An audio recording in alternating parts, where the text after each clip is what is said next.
যে বাবা মারা গেছে, বাবা যখন আপনার বেঁচে ছিল আপনি কোথায় খেতে দিয়েছেন? হয় রান্না করে, তা না হলে দাবায়, তা না হলে খাবার ঘরে। মারা যাওয়ার পর কোথায় খেতে দিচ্ছেন?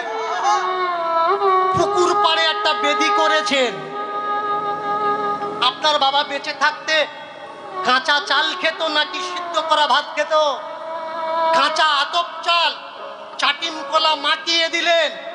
বাবা বেঁচে থাকতে এইভাবে মুখে দিয়েছেন, মারা গেছে এইভাবে দেওয়া লাগবে।